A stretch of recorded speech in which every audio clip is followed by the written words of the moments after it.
భారత రాజ్యాంగంలో రాష్ట్రాల యొక్క ప్రత్యేక ప్రస్తావన గురించి, అలాగే మనకు మొదట ఎస్ఆర్సి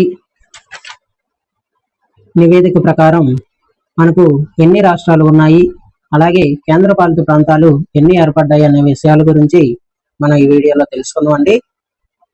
లేకుండా టాపిక్లోకి వెళ్ళిపోదాం. Hello hi friends, welcome back to our channel. Friends, మనం ముందు వీడియోలోనే రాష్ట్రాల యొక్క ప్రత్యేక డిమాండ్ల గురించి, అలాగే రాష్ట్రాలు వాటి యొక్క కొత్త పేర్లు మార్చడం, అలాగే ఏ సంవత్సరంలో ఆ రాష్ట్రాల యొక్క పేర్లు మార్చారనే విషయాల గురించి మనం చెప్పుకోవడం జరిగింది. ఈరోజు మన క్లాస్లో దాని కంటిన్యూస్గా మనం ఈరోజు చెప్పుకోవడం జరుగుతుంది. అయితే 1937 సంవత్సరం నవంబర్ 16 నాడు మద్రాసులో ఆంధ్ర రాయలసీమ నాయకుల మధ్య శ్రీబాగ్ ఒప్పందం జరిగింది. ఎప్పుడండి? 1937 సంవత్సరంలో నవంబర్ 16 నాడు మద్రాసులోని ఆంధ్ర రాయలసీమ నాయకుల మధ్య శ్రీబాగ్ ఒప్పందం అనేది జరిగింది. అయితే ఈ శ్రీబాగ్ అన్నది కాశీనాథుని నాగేశ్వరరావు పంతులు ఇంటి పేరు. ఎవరండి? ఈ కాశీనాథు నాగేశ్వరరావు గారి ఇంటి పేరు యొక్క ఈ శ్రీబాగ్ అన్నది. అయితే 1956 ఫిబ్రవరి 20 నాడున ఢిల్లీలోని హైదరాబాద్ అతిథి భవనంలో ఆంధ్ర తెలంగాణ నాయకుల మధ్య 8 మంది సభ్యుల సంతకంతో ఓట్ ఆన్ సేఫ్ గార్డ్ అనే పేరుతో పెద్ద మనుషుల ఒప్పందం జరిగింది. ఎప్పుడండి? 1956 సంవత్సరంలోని ఫిబ్రవరి 20 నాడు ఢిల్లీలోని హైదరాబాద్ అతిథి భవనంలో ఆంధ్ర తెలంగాణ నాయకుల మధ్య 8 మంది సభ్యుల సంతకాలతోని ఓట్ ఆన్ సేఫ్ గార్డ్ అనే పేరుతో పెద్ద మనుషుల ఒప్పందం జరిగింది. అయితే ఆంధ్ర ప్రాంతం నుండి సంతకం చేసిన వారు నీలం సంజీవ్ రెడ్డి గారు. ఎవరండి? ఈ ఆంధ్ర ప్రాంతం నుంచి ఎవరెవరు సంతకాలు చేశారంటే నీలం సంజీవ్ రెడ్డి గారు, అలాగే బెజవాడ గోపాల్ రెడ్డి, అలాగే సర్దార్ గౌతుల చెన్న, 4వ వ్యక్తి అల్లూరి సత్యనారాయణ రాజు. ఈ 4 వ్యక్తులు ఆంధ్ర ప్రాంతం నుండి సంతకం చేసిన వారు.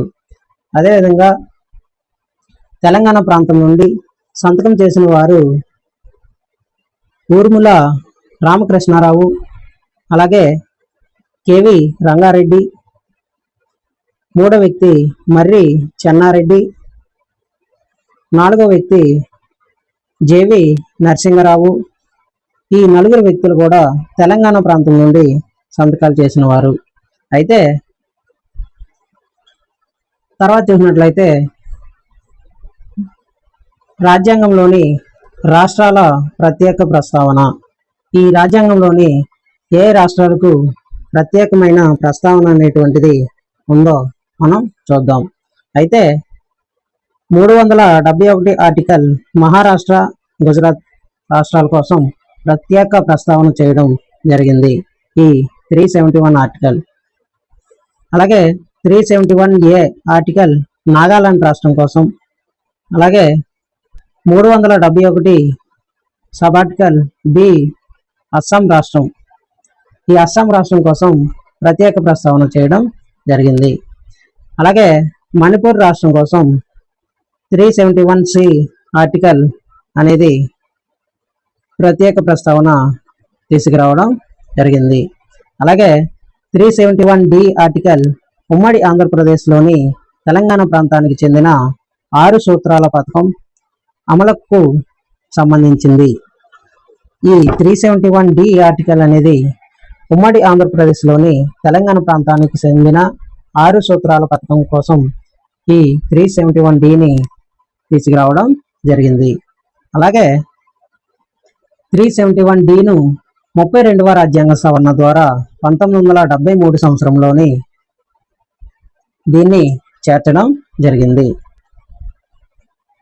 అలాగే 371E ఆర్టికల్ హైదరాబాద్లోని కేంద్రీయ విశ్వవిద్యాలయం స్థాపన కోసం ఈ 371 తీసుకురావడం జరిగింది. అయితే తర్వాతది 371 అనేది సిక్కిం రాష్ట్రం కోసం ఈ ప్రత్యేక ప్రస్తావన అనేది చేయడం జరిగింది. అలాగే 371 మిజోరం, 371 అరుణాచల్ ప్రదేశ్ రాష్ట్రం కోసం, అలాగే 371 గోవా, అలాగే 371 ఆర్టికల్ కర్ణాటకలోని అత్యంత వెనుకబడిన ప్రాంతం అయిన హైదరాబాద్కు ప్రత్యేక ప్రతిపత్తి కల్పించడం కోసం ఈ 371 ఆర్టికల్ని తీసుకురావడం జరిగింది. అలాగే భారతదేశంలోని భాషా ప్రయుక్త రాష్ట్రాల ఏర్పాటుకై ఉత్తరప్రదేశ్లోని అలహాబాద్ హైకోర్టు మాజీ న్యాయమూర్తి ఎస్కే తార్ అధ్యక్షతన పన్నాలాల్ అలాగే జగత్ నారాయణ లాల్ అనే 2 సభ్యులతో 1948 జూన్ 17 నాడు ఈ ఎస్కే తార్ కమిషన్ని నియమించారు. అయితే ఈ ఎస్కే తార్ కమిషన్ 1948 డిసెంబర్ 10 నాడు తన నివేదికను సమర్పించింది. ఎప్పుడండి? ఇది 1948 డిసెంబర్ 10 నాడు నివేదికను సమర్పించడం జరిగింది. అలాగే ఈ ఎస్కే తార్ కమిషన్ భాషా ప్రయుక్త ఏర్పాటును తిరస్కరించింది. కేవలం పరిపాలనా సౌలభ్యం కోసం మాత్రమే రాష్ట్రాల ఏర్పాటు జరగాలని సూచించింది. ఏ కమిటీ అండి? ఎస్కే తార్ కమిషన్ కేవలం పరిపాలనా సౌలభ్యం కోసం మాత్రమే రాష్ట్రాల ఏర్పాటు జరగాలని సూచించడం జరిగింది. అలాగే ఎస్కే తార్ కమిషన్ నివేదిక పట్ల దేశవ్యాప్తంగా వ్యతిరేకత వ్యక్తం చేయడం వల్ల 1948 డిసెంబర్ చివరి వారంలో జేవీపీ కమిటీని నియమించడం జరిగింది. ఈ జేవీపీ కమిటీ అంటే ఏంటి? జే అంటే జవహర్లాల్ నెహ్రూ, వి అంటే వల్లభాయ్ పటేల్, పి అంటే పట్టాభి సీతారామయ్య. ఈ ముగ్గురు పేర్లు కలిపి మనకు జేవీపీ కమిటీగా పిలుస్తున్నాం. అయితే ఈ జేవీపీ కమిటీని ఎవరు నియమించారయ్యా అంటే కాంగ్రెస్ పార్టీ వారు ఈ జేవీపీ కమిటీని నియమించడం జరిగింది. ఈ జేవీపీ కమిటీ 1949 ఏప్రిల్ 1 నాడు నివేదికను సమర్పించడం జరిగింది. అయితే జేవీపీ కమిటీ రాష్ట్రాల ఏర్పాటును కొన్ని రోజుల పాటు వాయిదా వేయమని సూచించింది. ఈ జేవీపీ కమిటీ ఏం చెప్పిందంటే రాష్ట్రాల యొక్క ఏర్పాటుని కొద్ది రోజుల పాటు వాయిదా వేయమని చెప్పడం జరిగింది. అయితే ఆంధ్ర రాష్ట్ర ఏర్పాటును మినహాయించింది. ఆంధ్ర రాష్ట్రాన్ని మినహాయించి మిగతా రాష్ట్రాలను వాయిదా వేయమని సూచించడం జరిగింది. అయితే మొదటి రాష్ట్రాల పునర్వ్యవస్థీకరణ కమిషన్ను ఎస్ఆర్సి ఫజిల్ అలీ అధ్యక్షతన హెచ్ఎం కుంజు అలాగే కేఎం ఫణికర్ అనే 2 సభ్యులతో 1953 సంవత్సరంలో డిసెంబర్ 22 నాడు నియమించారు. మొదటి ఎస్ఆర్సి తన నివేదికను 1955 సెప్టెంబర్ 35 తారీఖున సమర్పించింది. ఈ ఎస్ఆర్సి కమిటీ యొక్క నివేదిక మనకు 1955 సెప్టెంబర్ 30 నాడు సమర్పించడం జరిగింది. అలాగే ఈ మొదటి ఎస్ఆర్సి నివేదిక ప్రకారం 16 రాష్ట్రాలు అలాగే 3 కేంద్రపాలిత ప్రాంతాలను సూచించింది. కానీ మొదటి ఎస్ఆర్సి ద్వారా 14 రాష్ట్రాలు 6 కేంద్రపాలిత ప్రాంతాలు మాత్రమే ఏర్పడ్డాయి. అవి ఏంటో మనం చూద్దాం. మనకు 15వ రాష్ట్రంగా గుజరాత్ రాష్ట్రాన్ని ఏర్పాటు చేయడం జరిగింది. ఎప్పుడండి? 1960 సంవత్సరంలోని ఈ 15వ రాష్ట్రం కింద గుజరాత్ రాష్ట్రాన్ని ఏర్పాటు చేయడం జరిగింది. అలాగే 16వ రాష్ట్రం కింద నాగాలాండ్ రాష్ట్రాన్ని 1963 సంవత్సరంలో ఏర్పాటు చేయడం జరిగింది. అలాగే 17వ రాష్ట్రం హర్యానా. ఎప్పుడండి?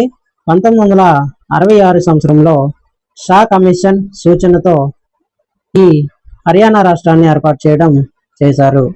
అలాగే 18వ రాష్ట్రం హిమాచల్ ప్రదేశ్. 1971 సంవత్సరంలోని ఈ 18వ రాష్ట్రం కింద హిమాచల్ ప్రదేశ్ రాష్ట్రాన్ని ఏర్పాటు చేయడం జరిగింది.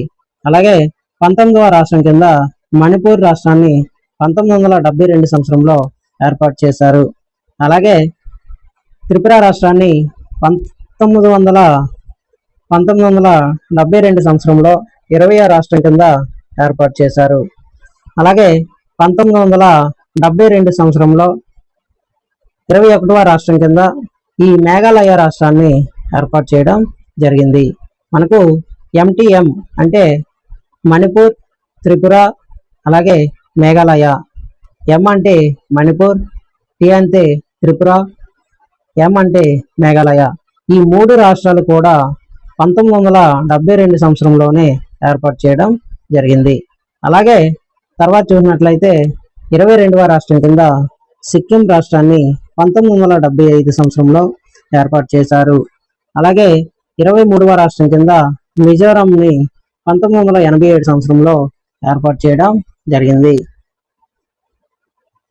అలాగే 24వ రాష్ట్రం అరుణాచల్ ప్రదేశ్. ఈ అరుణాచల్ ప్రదేశ్ రాష్ట్రాన్ని 1987 సంవత్సరంలోని ఏర్పాటు చేశారు. అలాగే ఈ గోవా రాష్ట్రాన్ని 25వ రాష్ట్రం కింద 1987 సంవత్సరంలో ఏర్పాటు చేశారు. అలాగే 26వ రాష్ట్రం ఛత్తీస్గఢ్. దీన్ని 2000 సంవత్సరంలోని నవంబర్ 1న ఏర్పాటు చేయడం జరిగింది. అలాగే 27వ రాష్ట్రం కింద ఉత్తరాంచల్. ఈ ఉత్తరాంచల్ రాష్ట్రాన్ని 2000 సంవత్సరంలోని నవంబర్ 9న ఈ ఉత్తరాంచల్ రాష్ట్రాన్ని 27వ రాష్ట్రం కింద ఏర్పాటు చేశారు. అలాగే 28వ రాష్ట్రం కింద జార్ఖండ్ రాష్ట్రాన్ని 2000 సంవత్సరంలోని నవంబర్ నెలలో 15వ తారీఖున ఈ జార్ఖండ్ రాష్ట్రాన్ని ఏర్పాటు చేశారు. అలాగే 29వ రాష్ట్రం కింద తెలంగాణ రాష్ట్రాన్ని 2014 జూన్ 2వ తారీఖున ఏర్పాటు చేశారు. అలాగే మనకు 2000 సంవత్సరంలోని నవంబర్ నెలలోనే 3 రాష్ట్రాలను ఏర్పాటు చేయడం జరిగింది. ఒకటి ఛత్తీస్గఢ్, రెండోది ఉత్తరాంచల్, మూడోది జార్ఖండ్. ఇది మనకు షార్ట్ కట్ అండి. CUJ అంటే C అంటే ఛత్తీస్గఢ్, U అంటే ఉత్తరాఖండ్, J అంటే జార్ఖండ్. ఈ 3 రాష్ట్రాలు కూడా 2000 సంవత్సరంలోనే నవంబర్ నెలలోని ఏర్పాటు చేయడం జరిగింది. నవంబర్ 1న ఛత్తీస్గఢ్ రాష్ట్రాన్ని, నవంబర్ 9న ఉత్తరాంచల్ రాష్ట్రాన్ని, అలాగే నవంబర్ 15వ తారీఖున జార్ఖండ్ రాష్ట్రాన్ని ఈ ఏర్పాటు చేయడం జరిగింది.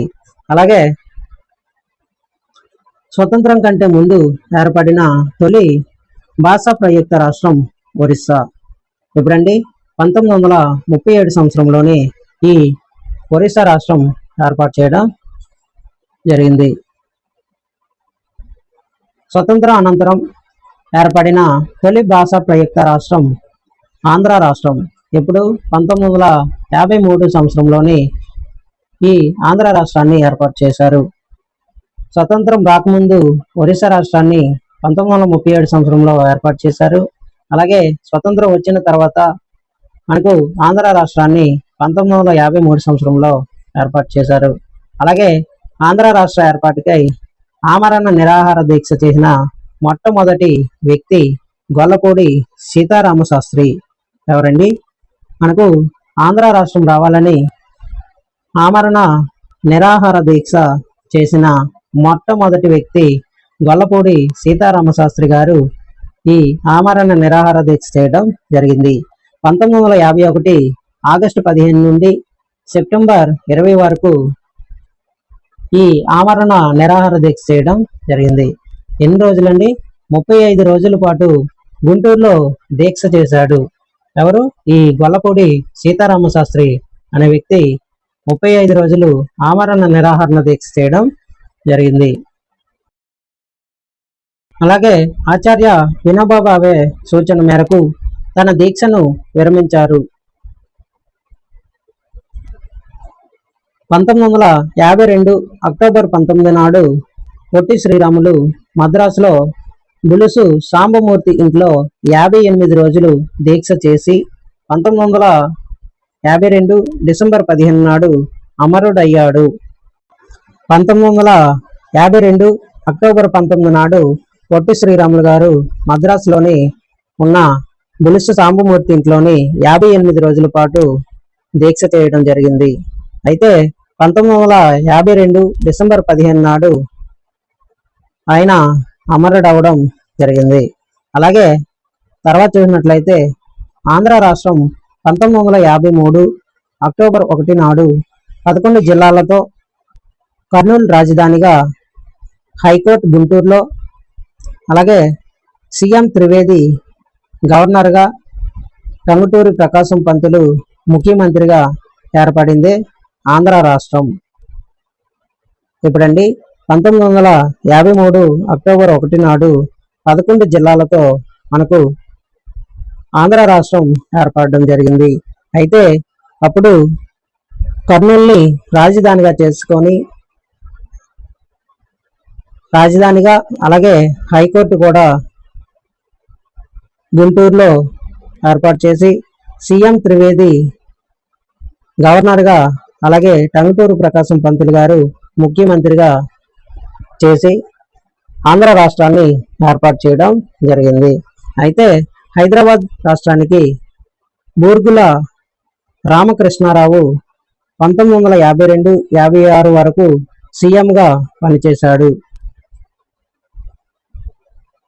అలాగే ఆంధ్రప్రదేశ్ 1956 నవంబర్ 1 నాడు 20 జిల్లాలతో రాజధాని, అలాగే హైకోర్టు హైదరాబాద్లో ఏర్పాటు చేసి సీఎం త్రివేది గవర్నర్గా, అలాగే నీలం సంజీవ్ రెడ్డి ముఖ్యమంత్రిగా ఏర్పాటు చేసిందే ఆంధ్రప్రదేశ్ రాష్ట్రం. 1956 సంవత్సరంలోని నవంబర్ 1 నాడు 20 జిల్లాలతో ఆంధ్రప్రదేశ్ రాష్ట్రాన్ని ఏర్పాటు చేయడం జరిగింది.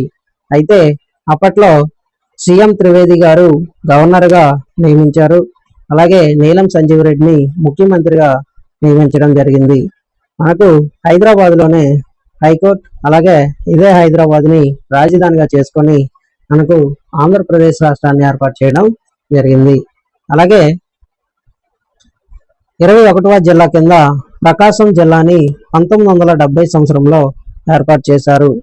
అలాగే 22వ జిల్లా రంగారెడ్డి 1978 సంవత్సరంలోని ఈ రంగారెడ్డి జిల్లాని 22వ జిల్లాగా చేశారు.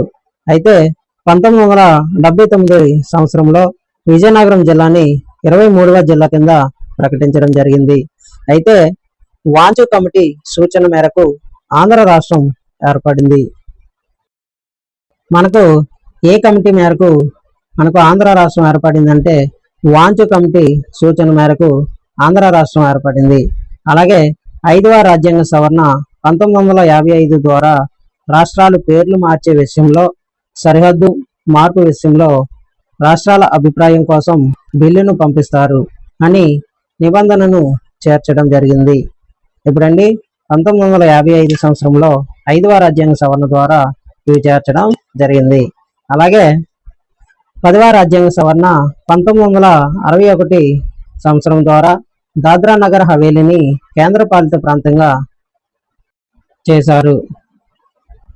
10వ రాజ్యాంగ సవరణ 1961 ద్వారా దాద్రా నగర్ హవేలీని కేంద్రపాలిత ప్రాంతంగా చేశారు. అలాగే 12వ రాజ్యాంగ సవరణ 1962 ద్వారా డామన్ డయ్యూను కేంద్రపాలిత ప్రాంతంగా గుర్తించారు. అయితే 13వ రాజ్యాంగ సవరణ 1962-63 ద్వారా నాగాలాండ్ రాష్ట్రానికి ప్రత్యేక ప్రతిపత్తి కల్పించారు. ఇప్పుడండి 13వ రాజ్యాంగ సవరణ 1962-63 సంవత్సరంలో ఈ నాగాలాండ్ రాష్ట్రానికి ప్రత్యేక ప్రతిపత్తిని కల్పించడం జరిగింది. 14వ రాజ్యాంగ సవరణ 1963 ద్వారా పాండిచ్చేరిని కేంద్రపాలిత ప్రాంతంగా చేశారు. అలాగే 53వ రాజ్యాంగ సవరణ 1987 ద్వారా మిజోరాం రాష్ట్రానికి ప్రత్యేక ప్రతిపత్తి కల్పించారు. అలాగే 56వ రాజ్యాంగ సవరణ 1987 సంవత్సరంలో గోవా రాష్ట్రానికి ప్రత్యేక ప్రతిపత్తి కల్పించడం జరిగింది. అలాగే 27వ రాజ్యాంగ సవరణ 1972 ద్వారా ఈశాన్య రాష్ట్రాల పునర్వ్యవస్థీకరణ చేయడం జరిగింది. ఇప్పుడండి 1972 సంవత్సరంలో 27వ రాజ్యాంగ సవరణ ద్వారా ఈ ఈశాన్య రాష్ట్రాల పునర్వ్యవస్థీకరణ చేయడం జరిగింది. అలాగే 72వ రాజ్యాంగ సవరణ 1992 ద్వారా త్రిపుర రాష్ట్రం శాసనసభలో ఎస్టీలకు కొన్ని ప్రత్యేక సీట్ల కేటాయింపుకు సంబంధించినది. ఈ 72వ రాజ్యాంగ సవరణ 1992 ద్వారా మనకు త్రిపుర రాష్ట్రంలో శాసనసభలో ఎస్టీలకు కొన్ని ప్రత్యేక సీట్ల కోసం కేటాయింపు కోసం సంబంధించింది ఈ 72వ రాజ్యాంగ సవరణ. అలాగే ఒక రాష్ట్ర ఏర్పాటు బిల్లులో ఆర్థిక అంశాలు కలిసి ఉంటే స్పెషల్ కేటగిరీ బిల్లు అవుతుంది. ఒక రాష్ట్రాన్ని ఏర్పాటు చేసే బిల్లులోని ఆర్థిక అంశాలు కలిసి ఉంటే అది స్పెషల్ కేటగిరీ బిల్లులోకి రావడం జరుగుతుంది. అలాగే 2014 ఫిబ్రవరి 13న ఏపీ ఆంధ్రప్రదేశ్ పునర్వ్యవస్థీకరణ లేదా తెలంగాణ రాష్ట్ర ఏర్పాటు బిల్లును లోక్సభలో ప్రవేశపెట్టడం జరిగింది. ఇప్పుడండి 2014 ఫిబ్రవరి 13వ తారీఖున ఈ తెలంగాణ రాష్ట్ర ఏర్పాటు బిల్లును లోక్సభలో ప్రవేశపెట్టారు. అలాగే 2014 సంవత్సరంలోని ఫిబ్రవరి 14న ఆంధ్రప్రదేశ్ పునర్వ్యవస్థీకరణ బిల్లు లోక్సభ ఆమోదం. అలాగే 2014 ఫిబ్రవరి 20న రాజ్యసభ ఆమోదించింది. అలాగే 2014 మార్చి 1న రాష్ట్రపతి గారు ఆమోదించడం జరిగింది. లోక్సభ ఫిబ్రవరి 14న 2014లోని ఆమోదిస్తే అదే 2014లో ఫిబ్రవరి 20న రాజ్యసభ ఆమోదించింది. అలాగే మార్చి 1వ తారీఖున రాష్ట్రపతి గారు ఈ ఆంధ్రప్రదేశ్ పునర్వ్యవస్థీకరణ బిల్లును ఆమోదించడం జరిగింది. మనకు 2014 సంవత్సరంలోని జూన్ 2 నుండి అపాయింటెడ్ డే అమల్లోకి రావడం జరిగింది. ఓకేనా ఫ్రెండ్స్, ఇది ఇవాళ మన వీడియో. మీకు ఈ వీడియో నచ్చినట్లయితే లైక్ చేయండి, షేర్ చేయండి. అలాగే మన ఛానల్ని సబ్స్క్రైబ్ చేసుకోండి. సబ్స్క్రైబ్ చేసిన వెంటనే పక్కన ఉన్న బెల్ సింబల్ నొక్కినట్లయితే మనం వీడియో అప్లోడ్ చేసిన వెంటనే మీకు నోటిఫికేషన్ రూపంలో రావడం జరుగుతుంది. Thanks for watching.